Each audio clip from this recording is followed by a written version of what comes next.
Esta semana vamos a ver el tema de la evolución del hombre. Y para comprender un poco sobre la evolución del hombre, tenemos que hablar sobre su parte más importante, la familia. Reflexiona por un momento, ¿por qué crees que vives en familia? Piensa que una familia puede estar formada no solo por papá, mamá e hijos.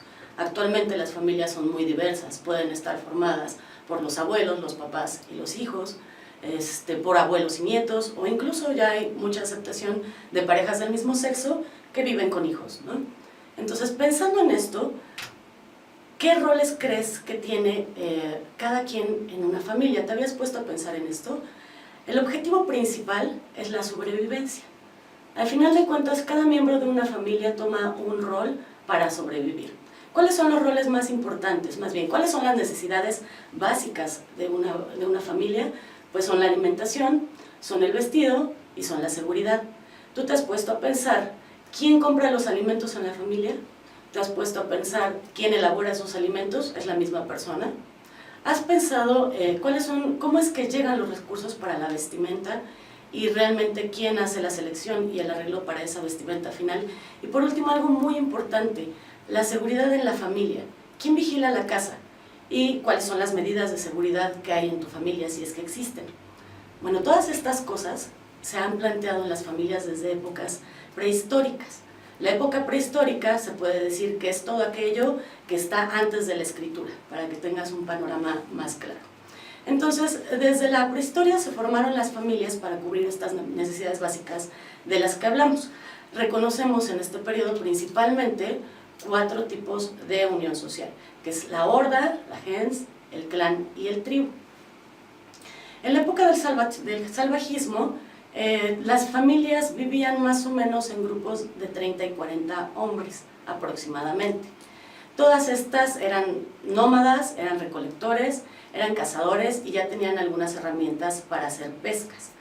No reconocían la paternidad como tal, es decir, que no tenían reglas sobre cómo relacionarse sexualmente, y eso no era un tabú como a lo mejor ahora lo veríamos, ¿no? En esta época, que es el salvajismo, igual que en la siguiente, que les voy a hablar un poco, que es el barbarismo, tienen en común que no hay una propiedad individual y que no existe una organización como las actuales de los estados. Eso es importante que lo tengan en mente. Un poco más hacia acá viene la época del barbarismo, es cuando las sociedades ya logran crear algunas herramientas para domesticar animales, también desarrollan la agricultura, descubren el fuego, que es algo sumamente importante para que vaya evolucionando el hombre, y crean algunas armas, principalmente los arcos y las flechas.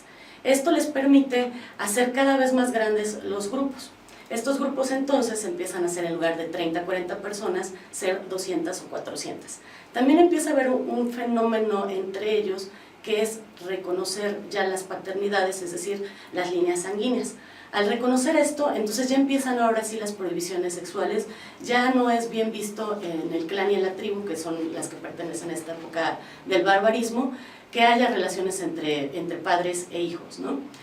También en esta parte del salvajismo empezamos a ver los primeros desarrollos, digamos, legales o del derecho, cuando se crean las figuras de los cabecillas.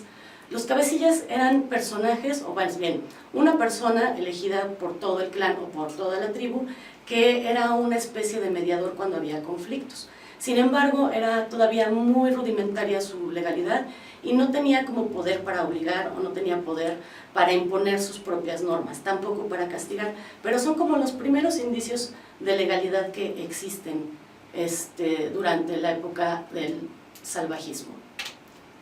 Finalmente, no tenemos que olvidar que toda esta parte que les he platicado del salvajismo y el barbarismo llegó hasta nuestra civilización, donde siguen existiendo las familias, que recordemos que sus objetivos principales son cubrir las necesidades básicas de alimentación, vestimenta y seguridad.